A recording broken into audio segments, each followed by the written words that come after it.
अस्सलामुअलैकुम। Straight talk में खुश आमदीद। आपके साथ मैं हूँ आयशा बख्श। ये मामला महज एक हड़ताल या एक मुलाकात का नहीं बल्कि सियासत के उस मरहले की अक्कासी करता है जहाँ एहतजाज, मुफाहिमत, खामोशी और पसे पर्दा राबते एक दूसरे में गटमट हो चुके हैं। इन्हीं खबरों और रिपोर्ट्स की बुनियाद पर अगर तस्वीर को सवालिया अंदाज में देखा जाए तो कुछ बुनियादी सवाल खुद ब खुद उभर कर सामने आते हैं। क्या पाकिस्तान तहरीक इंसाफ की एहतजाजी हिकमत अमली में तब्दीली नाकामी का एतराफ़ है या फिर नया सियासी तजर्बा? यूँ महसूस होता है कि तब्दीली अवामी जोश के बजाय नाकाम एहतजाज के बाद एक मजबूरी के तौर पर इख्तियार की गई। पाकिस्तान तहरीक इंसाफ का जल्द से जुलूसों से शटर डाउन और पहिया जाम की सियासत की तरफ आना बज़ाहिर एक बड़ी स्ट्रेटेजिक तब्दीली दिखाई देती है, मगर ज़मीनी हक़ाइक़ इस तब्दीली की कामयाबी की गवाही नहीं देते। कराची, इस्लामाबाद और लाहौर समेत पंजाब के बड़े शहरों में मामूलाते ज़िंदगी का जारी रहना, नौजवानों का बसंत मनाना और बाज़ारों का खुला रहना इस बात का सबूत है कि हड़ताल की कॉल वो सियासी दबाव पैदा नहीं कर सकी जिसकी उम्मीद की जा रही थी। क्या PTI के अंदर एहतजाज और मुफाहिमत की दो मुतजाद लाइनें या बयानिए मतवाजी चल रहे हैं? ये तजाद इस बात की निशानदही करता है कि PTI के अंदर एक वाज़ेह और यकसां हिकमत अमली का फुकदान है, जहाँ एहतजाजी जबान भी बोली जा रही है और पसे पर्दा मुफाहिमत के इम्कानात भी तलाश किए जा रहे हैं। बुशरा बीबी से मुलाकात क्या इंसानी हमदर्दी है या फिर सियासी दरवाजे में हल्की सी दरार? बुशरा बीबी को अहले खाना से मुलाकात की इजाज़त बज़ाहिर इंसानी बुनियादों पर दी गई सहूलत है, मगर इसके साथ आयद शराइत और बैक चैनल किरदार इस मुलाकात को महज ज़ाती मामला नहीं रहने देते। बैरिस्टर मोहम्मद अली सैफ की कोशिश और बुशरा बीबी के रवैये में नरमी इस इम्कान को तक़वियत देती है कि मामलात को मुकम्मल तसादुम के बजाय किसी दरमियानी रास्ते पर लाने की ख्वाहिश मौजूद है, अगरचे इसे खुले लफ्ज़ों में तस्लीम नहीं किया जा रहा। इमरान खान की खामोशी क्या किसी डील का इब्तिदाई मरहला है? 50 दिनों की तवील खामोशी, सख्त पाबंदियां और मुलाकातों पर गैर मामूली हसासियत ये सवाल उठाती है कि आया इमरान खान का मामला दानिस्ता तौर पर मुंजमद रखा गया है या पसे पर्दा कुछ तय पा रहा है? बुशरा बीबी के मामले में महदूद नरमी और इमरान खान के केस में सख्ती इस बात की अलामत है कि सियासी रियायत नहीं भी मिल रही मगर मुकम्मल दरवाज़ा भी बंद नहीं किया गया है। यूँ मजमूई तौर पर यह सूरत हाल एक ऐसी सियासत की तस्वीर पेश करती है जहाँ एहतजाज कमज़ोर, बयानिए मुतज़ाद और खामोशी मुज़ाकरात के इम्कानात की सूरत में मौजूद हैं मगर किसी हतमी नतीजे के बगैर। इसी पूरी सूरत हाल पर गुफ्तगू रखेंगे। हमारे साथ हैं हसन निसार, शहजाद चौधरी, रज़ा रूमी और ज़ैगम खान साहिब। प्रोग्राम का सवाल आप सभी के लिए। जेल से बैठकर सियासत करने वाले इमरान खान, 50 दिन की खामोशी क्या मुफाहिमत का आगाज है?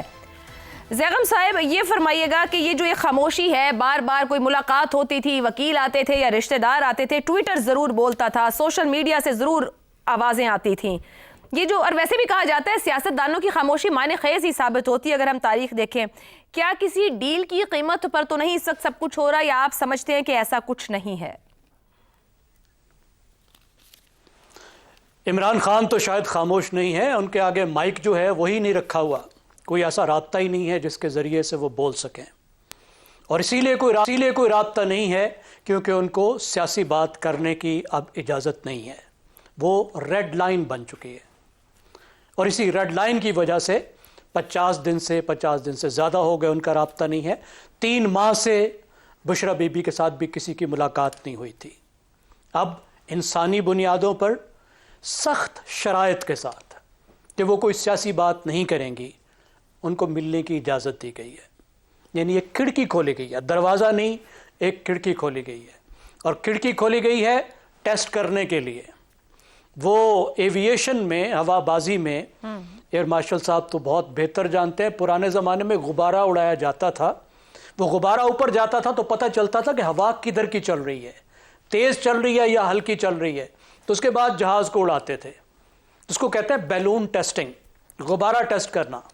तो अभी तो सिर्फ गुब्बारा उड़ा के देखा गया है कि जो PTI की हवा है वो मगरिब को चल रही है या मशरिक़ को चल रही है या रुकी हुई है, और उनके क्या इरादे हैं। और यहीं से बात कुछ आगे बढ़ने का कुछ हल्का फुल्का चांस हो सकता है। साहब, कतई कलामी की माज़रत, एक सेकंड को इसको होल्ड करें। आपने कहा कि माइक आगे नहीं रखा, पहले भी कभी बीच में पॉजेज आए, माइक आगे नहीं रखा गया, मगर जब भी मुलाकात हुई, वकील मिले, बहर मिले, इवन अगर वहां से कोई नहीं मिला, इमरान खान साहब की तरफ से, बुशरा बीबी के घर से कोई मिला, तो भी सियासी बात, जुमला या पैगाम आता रहा है, उसको नहीं रोका गया था पहले। अब की बार वो नहीं आया हालिया हफ्ते 10 दिन में जो मुलाकातें हुई हैं? जैनी, यानी अभी तो बुशरा बीबी से ही मुलाकात हुई है ना, और बुशरा बीबी से जो मुलाकात हुई इस पे हम बात कर रहे हैं। और बुशरा बीबी से मुलाकात इसलिए अहम है कि बुशरा बीबी जो है वो मुर्शिद की मुर्शिद हैं और उनका रवैया बहुत अहम है। उन्होंने इस रेड लाइन का एहतराम किया है, इस रेड लाइन को नहीं तोड़ा। उन्होंने कोई सियासी बात अपनी मुलाकात में नहीं की। इस लिहाज से आप कह सकती हैं कि ये बात बहुत ही सिग्निफिकेंट है कि बुशरा बीबी से मुलाकात हुई और बुशरा बीबी से कोई बात नहीं की। और जाहिर है ये जो मुलाकात हुई है इसके पीछे भी जो बैक चैनल्स हैं ना, ऐसे अचानक से तो नहीं हो गई। अब हमें बताया जा रहा है कि इसके पीछे जो बैक चैनल है वो बैरिस्टर सैफ है।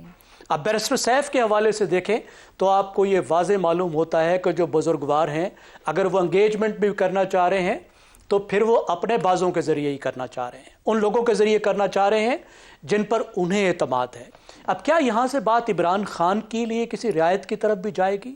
मेरे ख्याल में अभी वो बहुत दूर बात है, उसका कोई अभी हमें आसार नज़र नहीं आए। अभी ग्राउंड टेस्ट हो रहा है, बैलून टेस्टिंग हो रही है, किधर को बात जाती है। अगर इस वक्त तक की आप बात को देखें तो इसको जिसको कहते हैं क्लासिकल कंटेनमेंट स्ट्रेटजी, कि पीटीआई को अपनी जगह पे रखने की जो एक स्ट्रेटजी हो सकती थी वो आपको नजर आ रही है कि आपको इंतहाई महदूद कंट्रोल्ड जाती रियायत नजर आ रही है। सियासी तौर पर किसी तरह से भी इजाजत नहीं दी जा रही पीटीआई को कि वो जोर पकड़े और वो किसी तरह के मुजाहरे करे, किसी तरह की डिस्टर्बेंस करे, उसके ऊपर प्रेशर बरकरार रखा जा रहा है। तो अगले 6 महीने में तो भूल जाएं कि कोई बहुत बड़ी रियायत होगी, कोई बहुत बड़ी तब्दीली आएगी। अगर 6 महीने में जो ये टेस्टिंग होती है वो ठीक जाती है तो फिर उसके बाद हम तवक्को कर सकते हैं कि आहिस्ता आहिस्ता बर्फ पिघलना शुरू होगी। दुरुस्त हो गया। शहजाद साहब, जल्द से जुलूसों की सियासत से शटर डाउन की तरफ सफर किया है पाकिस्तान तहरीक इंसाफ ने। क्या कहा जाए कि अवामी ताकत के सुकड़ने का इतराफ है या सियासी हिकमत अमली में तब्दीली की गई है जरूरत के तहत? नहीं, मेरा ख्याल है कि जो लीडरशिप अभी जो कि पार्लियामेंट में आई है और जिनको की जिम्मेदारी दी गई है, मेरा ख्याल है उनका सहन ज्यादा सियासी है, इंतशारी कम है। एक तो ये तब्दीली नजर आती है और मेरे ख्याल में ये सोच उस तरीके से ज्यादा गालिब नजर आती है। तरीके अपने जो है तहफ़्फ़ुज़ आईन पाकिस्तान, इनका भी एक असर है उसके अंदर। और गो कि वो बात सब आइन और उसकी बात करते हैं, आज़ादियों की बात करते हैं, लेकिन एक दायरे में रह के बात करना चाहते हैं। तो मेरा ख्याल है ये जो मजमूई असर है उसका एक शाखसाना या उसका एक असर हम देखते हैं जो 8 फरवरी को नजर आया। दूसरी बात जाहिर है कि सिर्फ पीटीआई की बात नहीं है ये, जिस तरीके से पंजाब की गवर्नमेंट या बसंत का जो मामला था, क्योंकि जोर तो यहीं से पकड़ना था ना, तहरीक ने अगर तहरीक पकड़ती तो वो बसंत की वजह से, या जो मामला जिस तरीके से जो काउंटर स्ट्रेटजी खेली पीएमएलएन ने वो भी कामयाब रही। लोगों के लिए सियासत भी अहम है, लेकिन जाहिर है कि उनका अपना जो अपने लम्हात हैं और अपना एक जो तहजीब है उसके अंदर अगर कोई आती है, ऐसे ही है जैसे क्रिकेट का मैच होता है, सियासत कहाँ से कहाँ पहुंच चुकी होती है। पाकिस्तान इंडिया का मैच हो जाए तो सब लोग एक ही काम कर रहे होते हैं क्रिकेट में। तो ये उस किस्म के मामले हैं, इसलिए उसको जज करना किसी एक चीज से दूसरी चीज के साथ मेरे हाल में मुनासिब नहीं है। एक वक्त था जो कि गुजर गया और पीटीआई ने 8 फरवरी को बहुत ज्यादा जोर मेरे ख्याल में नहीं लगाने की कोशिश की। उनने देखा कि वो काउंटर हो गया बड़े अच्छे तरीके से। सवाल ये पैदा होता है कि इमरान खान, अगर उसमें कोई मुफाहमत की बात हो रही है तो इमरान खान को इससे क्या मिलेगा? क्या उसको डॉक्टरों की पास अपनी एक्सेस मिल जाएगी? वो तो वैसे भी जेल मैनुअल के तहत मिलनी चाहिए, क्योंकि अदरवाइज आपने कहीं ना कहीं पे तो थोड़ी ढील देनी है, तो डॉक्टरों की शक्ल में ढील मिल जाएगी। क्या वो इससे अपने असूलों से हट जाएगा? क्या उसके असूल हैं? क्या वो असूल हमसे एग्री करें या ना करें, जो सियासत वो लेके चला है। तीसरी बात, मिसाल के तौर पे इसका एक एक्सट्रीम सोच लें कि वो उसको किसी ना किसी की तरह की रिहाई मिलती है, उसे कहा जाता है तुम बनी गाला शिफ्ट हो जाओ, सब जेल करार दे के जेल से सब जेल में ले गए, वहां बिठा दिया। अब एक और चीज स्टार्ट होगी और ये एक बहुत बड़ा सवाल होगा। मिसाल के तौर पे अगर बसंत ने बाजी पलट दी है तो क्या इस वक्त इतनी कॉन्फिडेंस आ गया है एक निजाम के अंदर कि वो इमरान खान को कहे कि इसको बनी गाला वापस भेज दो, वहां सब जेल करा दो? ये कॉन्फिडेंस आ गया या नहीं आया? और अगर नहीं तो फिर बसंत की हैसियत एक टेम्पररी किस्म की है।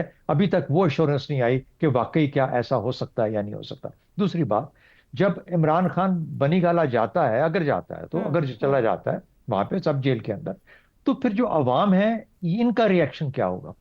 यानी आज तक तो आपने देखा कि लीडर जो है वो लीड करते हैं। क्या कहीं ऐसा तो वक्त नहीं आ गया पाकिस्तान में चुपके चुपके से हमें पता भी नहीं चला कि जो अवाम है, जो वोटर है, वो लीडर को मजबूर कर रहा है कि अब कुछ उठो और कुछ करो। यानी ये उल्टा हिसाब हो गया, यानी अवाम का प्रेशर ऐसे बिल्डअप हो गया। वो किस शक्ल में आ सकता है ये किसी को कुछ नहीं पता। वो कहाँ पे, इमरान खान जेल में एक चीज है और इमरान खान जेल से बाहर एक और मजमून है। मेरे ख्याल में आज के निज़ाम जो है, या आज को जो हुकूमत है, वो इस चीज से बहुत इसके ऊपर ज्यादा सोच रही होगी कि इमरान खान इनसाइड सेफ है या आउटसाइड सेफ है, या आउटसाइड कितना बड़ा खतरा है।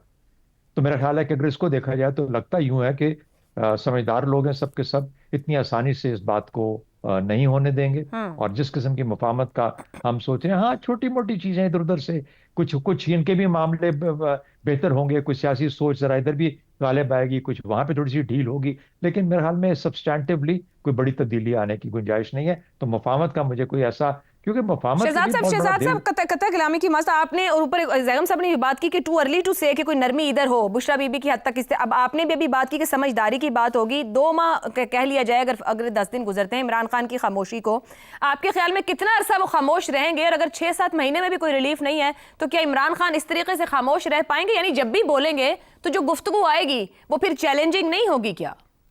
बहुत अच्छा सवाल आपका। देखिए, इससे एक तो जो मैं भूल गया था, सोशल मीडिया के ऊपर जो अवसर है, यानी ये सारे जो जिस किस्म का एक नेगेटिविटी आती है सियासत के अंदर, जो एक रिएक्शन आता था, वो एक सोशल मीडिया की बुनियाद पे आता था ना। सोशल मीडिया का जब काट दिया गया रास्ता इमरान खान के साथ, चाहे उनकी मुलाकातों के अंदर पाबंदी आ गई, अलीमा खान का जाना बंद हो गया, तो आप ये समझ सकते हैं कि अलीमा खान, इमरान खान और सोशल मीडिया किसी ना किसी तरीके से आपस में जुड़े हुए हैं। जब आपने इसको काटा तो सोशल मीडिया खामोश हो गया। एक बात तो ये होगी। दूसरी बात, आपने जो सवाल पूछा, देखिए यही एक इमरान खान की, मैं ना सियासी लीडर की बात करूंगा ना किसी और, एक फर्द का इम्तिहान है कि वो कितनी जल्दी फ्रस्ट्रेट होके अपने आप को किसी नहीं आसान सौदे के, चीप सौदे के ऊपर अपने आप को डील कर लेता है, एक चीप डील कर लेता है, या वो अपने तौर पे खड़ा रहेगा और कहेगा नहीं, मैं अपने हकूक के लिए, अपनी आवाज के लिए खड़ा रहूंगा। ये देखना है, अभी उसका इम्तिहान है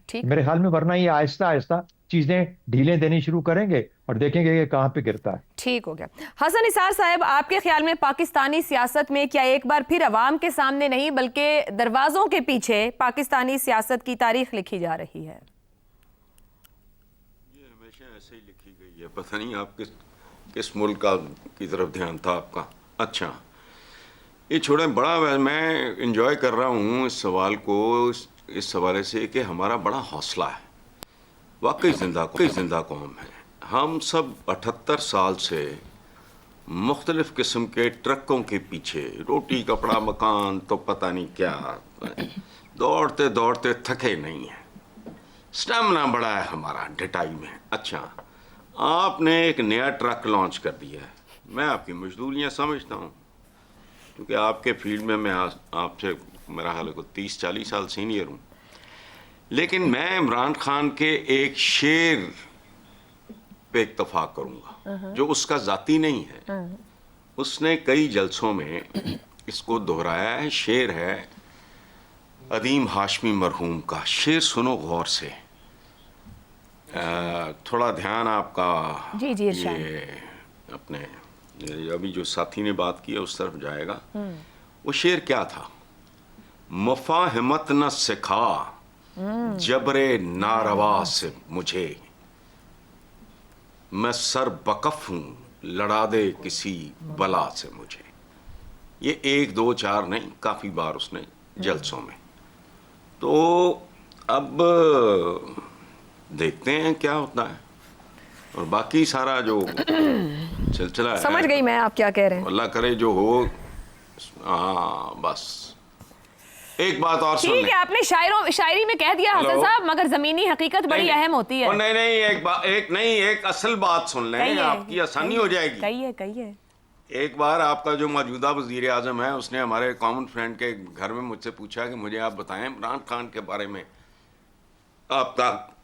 तो मैंने जो जवाब उसको दिया था वो उससे पता कर लें। वो आप ही बता दें, उनसे क्या पता करें? चुका है। नहीं, मैंने नहीं बताना ना। अच्छा, ठीक है। बता दिया था। ठीक है, मगर आपने शेर में हमें समझा दिया है कि हालात क्या होंगे अगर जब भी मौका मिला। रज़ा रूमी साहब, ये फरमाइएगा कि नाकाम एहतजाज कहा जाए या नाकाम एहतजाज के बाद हड़ताल कार्ड खेलना आखिरी तजर्बा है, मजीद वक्त हासिल करने की कोशिश, मतलब कोई पॉलिटिकल स्ट्रेटेजी है पीटीआई के पास, नहीं है, फेलियर्स बन रहे हैं पॉलिटिकल स्ट्रेटेजी, या जो अंदर उनके बयानिए मौजूद हैं एहतजाज और मुफाहमत के मतवाजी, ये उन्हें कुछ बनाने नहीं दे रहे हैं, टाइम बाइंग टैक्टिक्स हैं पॉलिटिकल स्ट्रेटेजीज इस वक्त? देखिए आयशा, ये बात तो अब जो है तयशुदा है कि पाकिस्तान तहरीक इंसाफ के जो हिकमत अमली है वो जितनी उनकी माजी के तमाम तर जो भी कैलकुलेशंस थी वो काम नहीं की, और इस वक्त ये जो पार्टी की एक तरह से बेअमली जो है, और ख़ुसूसन ये 8 फरवरी के एहतजाज के हवाले से मुतज़ाद किस्म की जो पॉलिसी भी है, वो इसी का शाखसाना है कि पार्टी के अंदर कोई मरबूत सियासी हिकमत अमली मौजूद नहीं है। और उसकी 2 बुनियादी वजूहात हैं। सबसे पहली वजह तो जिसका जिक्र किया जा चुका है वो ये है कि इमरान खान जो है पिछले कितने 40-50 दिनों से उस तरह से वो एक्टिव नहीं है अपनी पार्टी के साथ रवाबित में जिस तरह से वो पहले हुआ करते थे, और मुख्तलिफ वो धरनों और एहतजाज की कॉल जो है उसको बैक करते थे। इस बार वो राब्ता और वो कम्युनिकेशन नहीं करवाया जा रहा, हत्ता कि जो उनके हरावल दस्ते के चीफ मिनिस्टर हैं आफरीदी साहब, उनकी भी मुलाकात नहीं करवाई गई। इसी से आप खुद अंदाजा कर लें, हालांकि वो एक सूबे के चीफ मिनिस्टर हैं। दूसरी बुनियादी वजह यह है कि खुद भी ये पाकिस्तान तहरीक इंसाफ के अंदर बहुत से हलकों को इस बात की अब अच्छी तरह से समझ आ चुकी है कि जो अगर वो अपनी हिकमत अमली नहीं बदलेंगे, अगर वो कोई बात डायलॉग की मुफाहमत की तरफ नहीं जाएंगे, तो ये मामला कहीं आगे नहीं बढ़ेगा। और यही वजह है कि आपने देखा कि जो तहरीक तहफ़्फ़ुज़ आइन है और दीगर बहुत सारे अब लोग हैं पाकिस्तान तहरीक इंसाफ से वाबस्ता, या उसके अंदर जो है वो अब ये डायलॉग की या थोड़ी बहुत उनका रवैये में लचक पैदा हुई है। और दूसरी साइड से भी यही लचक देखने को मिल रही है। ये जाहिर बात है, कोई ऐसे एकदम रातों रात तो कोई तब्दीली नहीं हो जाती, काया नहीं पलटती। तो दोनों साइड्स पर इस बात का शायद अब ये सोच है इस तरह की कि अब एक वक्त देना चाहिए डायलॉग को, और मुफाहमत का रास्ता अगर कोई खुलता है तो उसको ट्राई जरूर करना चाहिए। और क्योंकि मज़ाहमत और टकराव जो है उसका फायदा किसी फरीक को नहीं हुआ। अब देखिए कि ये मामला कहाँ आगे बढ़ता है।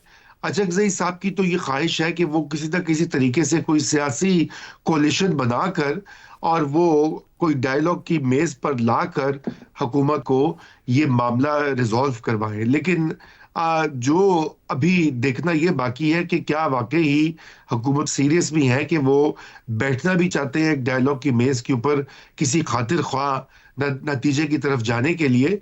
ये बात अभी वाजे नहीं है।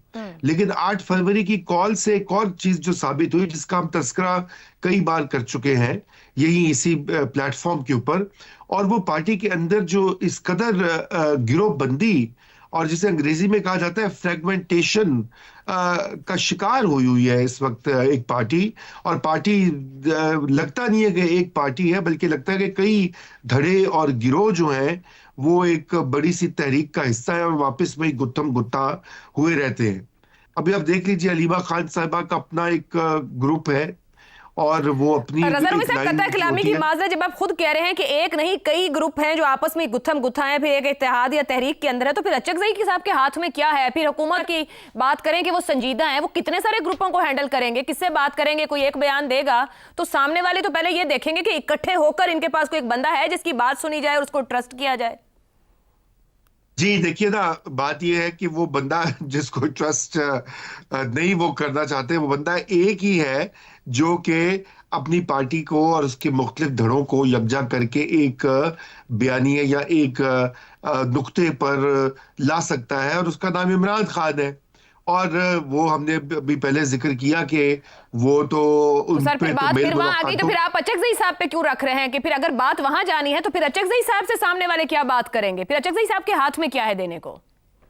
देखिए अचकजई साहब का मुझे तो खुद मैं तो इस मंतक समझने से कासिर हूं कि अचकजई साहब को क्यों ये इस ओहदे पर फाइज किया ठीक गया। हो गया। मुझे कोई जाती उनसे इशू नहीं है, मगर बात यह है कि एक ऐसे सियासतदान जो कि एक पार्टी की नुमाइंदगी कर रहे हैं जिस पार्टी का वो हिस्सा ही नहीं हिस्सा ही है, नहीं है, दुरुस्त हो और गया। उस पार्टी के 100 से जायद एमएनएस मौजूद हैं, उस पार्टी के पास कई सैकड़ों एमपीएस मौजूद हैं, उनकी मौजूदगी में उन सब के अदम एतमाद शो करके दुरुस्त हो गया। एक वेरी वैलिड और पॉइंट रजा रूमी। सारे लोग मौजूद हैं मगर फिर भी एक मुयस्सर नहीं है कि फैसला साजी हो सके। ब्रेक लेते हैं, हम ब्रेक से वापस आएंगे तो बात करेंगे कि क्या पाकिस्तान एआई इनकलाब के लिए तैयार है। इस ब्रेक के बाद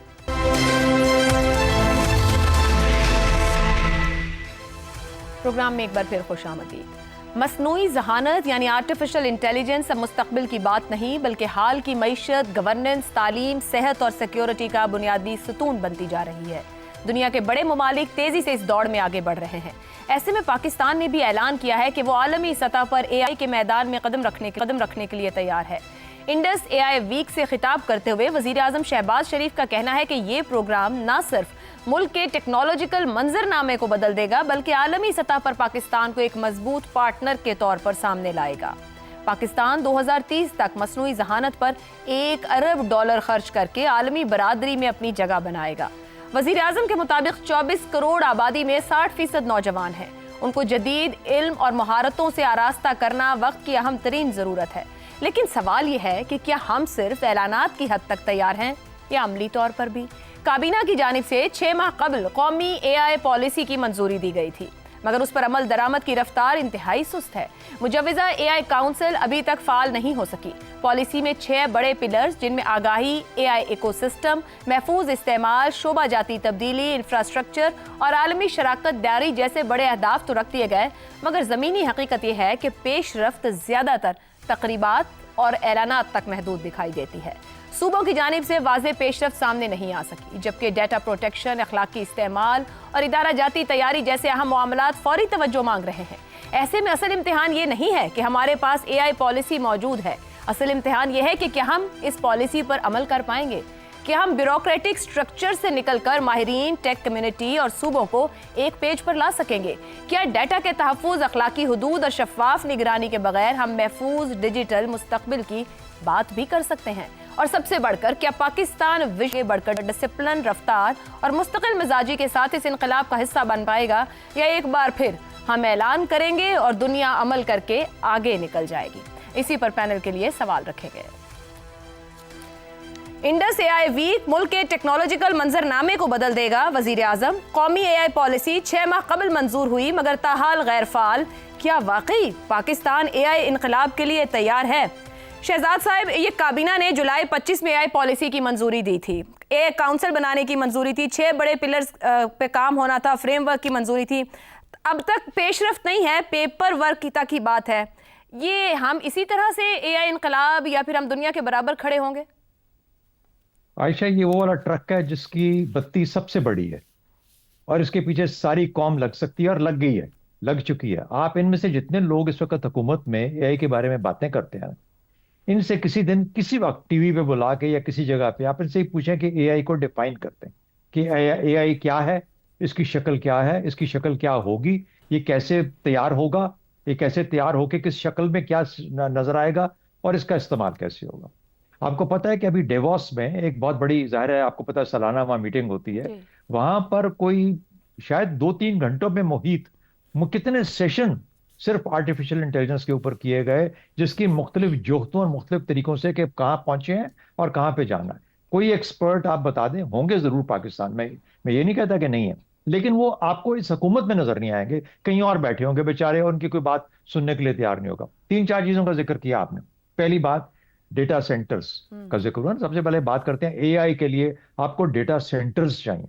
ये लफ्ज हमने सुन लिया। डेटा सेंटर्स होते क्या है, इनमें होता क्या है और ये करते क्या है, ये किसी को शायद मालूम नहीं है। इसके लिए आपकी जो पूरी कौम है उसका डिजिटलाइज होना बहुत जरूरी है।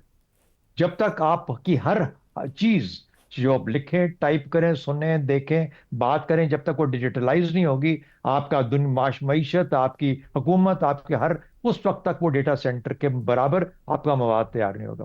डेटा सेंटर नहीं होगा तो आप जिनको ट्रेन करना चाहते हैं आर्टिफिशियल इंटेलिजेंस के लिए, जिन मशीनों को, वो उनके पास डेटा ही नहीं है, तो तैयार किस पे होंगी? इसलिए पहली बत्ती की तो ये बात होगी। दूसरी बत्ती आ जाइए कि जो जो कौम 5G को आज तक ऑपरेशनलाइज नहीं कर सकी, उसके ऊपर फैसला नहीं कर सकी, उसका इंफ्रास्ट्रक्चर नहीं बना सकी, सबसे बड़ा मसला इंफ्रास्ट्रक्चर का, उस वक्त तक उसको डिजिटाइज होने में भी मुश्किल है ना, वो हो सकती है। और वो क्या आर्टिफिशियल इंटेलिजेंस की बातें करती है अभी तो हम, और इतनी कम तादाद हमारी है जो 4G के ऊपर है कि आप सोच नहीं सकते, यानी इतने सारे यूजर्स के अंदर, तो बहुत सारी लिमिटेशंस है, इंफ्रास्ट्रक्चर ना होने के बराबर है। हम बिल्कुल तैयार नहीं हैं। हम हमेशा कंज्यूमर रहेंगे, ठीक। हम कभी प्रोड्यूसर नहीं बन सकते। हमारा ना वो जहन है, ना वो सोच है, ना वो टेक्नोलॉजी है, ना हम उस सतह पे बैठे हुए हैं जहां पर के दुनिया इस वक्त एआई के ऊपर काम कर रही है। तो इसलिए जहां पर एनर्जी की रिक्वायरमेंट, ये सारी लड़ाई जो इस वक्त ट्रंप कर रहा है, ये पावर हासिल करने के लिए, एनर्जी प्रोड्यूस करने के लिए इतनी बिजली इस्तेमाल होती है, इतनी एनर्जी इस्तेमाल होती है एआई की डेवलपमेंट के लिए, उसके इस्तेमाल के लिए। हमारे पास तो वही कुछ नहीं है जिसके लिए एआई बनाया जा सके। कंज्यूमर हम जरूर होंगे, हमें ये समझ आनी चाहिए कि इसको इस्तेमाल कैसे करना है, ये करता क्या है, और हम बदकिस्मती से हम उसको गार्ड रेल्स जो होती है ना, जो कि हमारे मिजाज के मुताबिक हो, वो भी नहीं कर पाएंगे। दुरुस्त हो गया। रज़ा रूमी साहब 5G की बात कर रहे हैं हम, यहाँ तो 4G नहीं क्रॉस हो पा रहा है। वजीर आज़म मगर ये कहते हैं कि ये इवेंट आलमी सतह पर, एक इवेंट जो हो रहा है मुल्क में, आलमी सतह पर पाकिस्तान को एक मजबूत पार्टनर के तौर पर सामने लाएगा, जबकि हम कंज्यूमर है। शहजाद साहब जो कह रहे हैं आलमी मयार के इवेंट्स हम अच्छे करवा लेते हैं, आलमी मयार की तैयारी भी शायद इवेंट्स के लिए है, क्या ये मुतबादिल हम बन पाएंगे जो बात वजीर आज़म कह रहे हैं, या बहुत ज्यादा कह दिया उन्होंने टू अर्ली? मेरे ख्याल से बहुत कबल अज़ वक्त है जो उन्होंने बात कह दी है, क्योंकि देखिए पाकिस्तान में आप चूंकि आर्टिफिशियल इंटेलिजेंस की बात कर रही हैं, तो यहाँ पर तीन अवामिल जो हैं वो बड़े अहम होते हैं। देखिए पहला तो उसमें जाहिर बात है कि एक एनवायरनमेंट क्या है, पॉलिसी जिसका अभी आपने जिक्र किया। पाकिस्तान का सबसे बड़ा मसला ये है कि यहाँ पे पॉलिसियां तो बहुत सारी बन जाती हैं, बल्कि धड़ाधड़ थोक के हिसाब से बनती हैं। वो फिर उनको किसी न किसी ब्यूरोक्रेट के दफ्तर में वो एक फाइल में रख दिया जाता है, और कभी कभी उसको निकाल कर झाड़ पूंछ कर उसको रेफर किया जाता है। उसके बाद अमल दरामद बिल्कुल नादारद होता है, बिकॉज ये फायर फाइटिंग का एक पूरा कल्चर है सरकार के अंदर भी, चाहे वो मरकज हो या सूबे हो। और दूसरी बात यह है कि ये सरकारी काम होता भी नहीं है कि वहां पर इस तरह की ऐसी फील्ड्स जहां पे इनोवेशन चाहिए, जिद्दत चाहिए, सोच चाहिए, ये ज्यादा बेहतर होती है कि प्राइवेट सेक्टर में, और एकेडेमिया जिसे कहा जाता है, ये वहां से इसकी जिसे कहते हैं उठान होती है। हुकूमत का काम होता है कि एक साजगार माहौल पैदा करे और वो वसाइल मुहैया करे जो कि चाहिए होते हैं तहकीक के लिए या टेस्टिंग के लिए, या मजीद जो पॉलिसी लेवल के ऊपर काम होता है। दूसरा प्रॉब्लम जो है वो ये है कि हमने उस तरह की अपनी जो मैन पावर या वो इंसानी वसाइल उनकी तरफ तवज्जो दी ही नहीं। ये बात दुरुस्त है कि बहुत सारे पाकिस्तान में खुद लोग जो है वो आईटी का कारोबार भी कर रहे हैं, उसको फरोग में हिस्सा दे रहे हैं, लेकिन सरकारी लेवल के ऊपर हमने उसकी उस तरह से तरवीज और पेट्रनेज नहीं दी जैसे कि देनी चाहिए थी। और तीसरी चीज ये कि ये इस तरह के मामला है, यहाँ पे हाई लेवल कमिटमेंट और हाई लेवल डायरेक्शन चाहिए। ये वजीर आजम के खुद लेवल की बात है, ये किसी मिनिस्टर को या किसी सेक्रेटरी पर छोड़ना बिल्कुल उससे काम नहीं बनेगा। जी ठीक हो गया जी, एक ब्रेक लेते हैं, ब्रेक से वापस आएंगे तो हसन साहब और जैकब साहब की राय आपके सामने रखेंगे। प्रोग्राम के आखिरी हिस्से में एक बार फिर खुशामदीद। हसन निसार साहब, वजीर आजम साहब ने यह भी कहा कि ये इवेंट आलमी सतह पर पाकिस्तान को मजबूत बनाएगा और एआई के शोबे में हम आलमी सतह पर कदम रखने के लिए तैयार हैं। वाकई आपके ख्याल में हमारी तैयारी ऐसी है या ऐलानात तक महदूद है? खुदा का खौफ करें, गागेगी। पाकिस्तान की जमहूरियत और सियासत का एक राग है, गागेगी। इसके अलावा किसी का बयान मुझे बताओ कि ये हो गया है। अच्छा, सवाल का जवाब तो बेसिकली शहजाद साहब ने ते टंटाई मुकाता है, समझ ना आवे तो और गल है। देखो सादा सी बात करो, बड़ी इजादात आई गोरे के साथ। गोरे को हम विलन बना के पेश करते हैं, चूंकि बहरहाल साजिश थेरी। अच्छा, एनीवे, बड़ी इजादात आई। उनका जो हशर हमने किया और जिस तरह उनको अब्यूज और मिस यूज किया, अपनी सड़कों पे देख लो। तो तुम्हें तो गाड़ी चलानी और रखनी नहीं आई, तुम्हें तो मोटरसाइकिल चलाना नहीं आया। अच्छा, इस एआई इनकलाब का हशर भी पीआईए, रेलवे, स्टील मिल, अंग्रेज के दिए मुख्तलिफ इदारों, उनके मामे, चाचे, ताए, फुफे यहां नहीं होते थे तो कम से कम वो मेरिट का ही ख्याल करते थे। करबा परवरी नहीं थी, चूंकि उनके करबा नहीं थे, कमी थे। अभी अपने जैसों के कमी हैं। अच्छा, तो मुख्तलिफ इदारों जैसा ना हुआ जब मैंने चंद गिनवाए हैं, तो मुझे तो हैरत होगी। उम्र मेरी ऐसी है, मुझे तो हार्ट फेलियर हो सकता है। नहीं हो सकता। मैं सांप बल्कि सांपों का डसा हुआ आदमी हूं, इसलिए आई डोंट मिन्स वर्ड्स। बेजरर सी रस्सी से भी डरता हूं। ये तो एआई है। तो बड़ी खूबसूरत बात की है शहजाद साहब ने। इन्होंने की पता, इन्होंने तो फोन का इस्तेमाल मगर वक्त की जरूरत है, किसी तरह घिसट घिसट के पहुंच जाएंगे फिर हम भी। जरूरत को गोली मारे ना, जरूरतें आपकी पूरी हो गई ना। उन्होंने आपको जहाज भी दे दिए, उन्होंने गाड़ियां भी दे दी, उन्होंने सेल फोन भी दे मतलब दिए। ऐसे ही हम जाएंगे जैसे दुरुस्त हो गया। ओ भाई, शहजाद साहब ने कहा है ना कि आप गाहक होंगे। हाँ, कंज्यूमर हैं। बात ये आपकी टोटल औकात। तो ज़ैगम साहब, थर्ड इंडस्ट्रियल रेवोल्यूशन में तो हमने जो झंडे गाड़े सो गाड़े हैं, फोर्थ इंडस्ट्रियल की तरफ तो वजीर आजम ने तो बहुत बड़ी बड़ी बातें कह दी हैं। क्या इतना साजगार माहौल भी है? जिस साजगार माहौल की रजा रूमी बात करते हैं, क्योंकि सरमायाकार और टैलेंट तो वही जाता है जहां वाज़ेह पॉलिसी मौजूद हो। आयशा, हर रेवोल्यूशन ने हमारा यही हशर किया है, या हमने अपना ये हशर किया है। एक वक्त था जब हमारी तलवारों को गन पाउडर ने आ लिया था, हमारी बैलगाड़ी को ट्रेन ने आ लिया था, हमारी बादबानी किश्ती को स्टीमर ने आ लिया था। आप सिर्फ ज़रा पढ़कर देखिए कि सिंध में जब अंग्रेज़ ने हमला किया था तो कितनी बहादुरी से लड़े थे, लेकिन किस तरह सैकड़ों लोग तोपों से उन्होंने उड़ा कर रख दिए थे। आपको मालूम है पिछले हफ्ते क्या हुआ है? मैं 3-4 दिन पहले की बात कर रहा हूं। जो 4 बड़े एआई के मॉडल हैं, उनमें से एक मॉडल है क्लॉड, एंथ्रोपिक कंपनी का। उसने एक नई प्रोडक्ट लॉन्च की, वर्क स्पेस है, कि आप यहां आए और यहां आके काम करें, चंद $100 दें। आपको पता है उसका क्या नतीजा निकला है? भारत की जो आईटी की कंपनीज हैं, आईटी की कंपनीज, उनकी $30 बिलियन वैल्यू गिर गई, स्टॉक्स गिर गए। अमेरिका की आईटी की टेक्नोलॉजी कंपनीज जो हैं, वो $300 बिलियन उनकी कीमत गिर गई है एक हफ्ते के अंदर। ये आईटी के साथ हो रहा है, क्योंकि जो आईटी कंपनीज जो कर रही थी वो भी ऑटोमेशन पे जा रहा है, वो भी एआई पे जा रहा है। तो हम बेचारे जो अब घुसने की कोशिश कर रहे हैं, हमारे बच्चे जो काम कर रहे हैं, जो ये फ्रीलांसिंग करके कमा रहे हैं, आप अंदाज़ा लगाइए खुद उनको कितना ख़तरा है।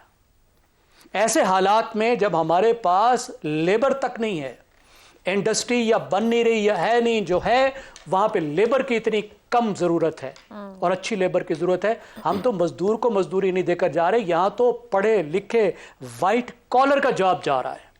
इतने बड़े ख़तरात हैं, उतने ही बड़े इम्कानात हैं। मैंने एक पेपर नहीं देखा हुकूमत का, एक अच्छी उनकी कोई इवेंट नहीं देखा जिसमें यह बहस की गई हो, यह लिखा गया हो, यह देखा गया हो कि एआई के नुकसानात क्या हो सकते हैं, यह रेवोल्यूशन हमें कितना रगड़ेगा और इसके इम्कानात क्या हो सकते हैं, यह हमें कहां उड़ा सकता है। और हालत यह है कि दुनिया में इस वक्त जंग ही एआई की है। जरा अमेरिका और चाइना की जंग पे जरा गौर तो करें। झगड़ा किस बात का है? ये रेयर अर्थ किस काम में आते हैं? ये चिप की, जो चिप का झगड़ा है, जो अमेरिका पाबंदियां लगाता है और चीन फिर जवाबी पाबंदियां लगाता है, वो किस बारे में है? ये जो पूरा एनर्जी का चक्कर है, ये किस बारे में है? यानी एआई, वो कहते हैं कि जो एआई को कौम डोमिनेट करेगी वो दुनिया को डोमिनेट करेगी, और हम तो इस्तेमाल करना नहीं सीखे। यहाँ सरकार की ये हालत है कि वो टाइपराइटर की एज में है, जो बाबू है वो टाइप किसी और से कराता है, वो तो कंप्यूटर एज में नहीं आया। और हमारी जो इंडस्ट्री है वो इतनी लो एंड है कि उसका एआई से कोई लेना देना ही नहीं। तो यहाँ से तो अभी हमने सोचना ही शुरू नहीं किया, अभी सोचना किया, लेकिन इरादे बड़े बांध लिए। आज के लिए प्रोग्राम से इतना ही, इजाजत दीजिए, अल्लाह हाफ़िज़।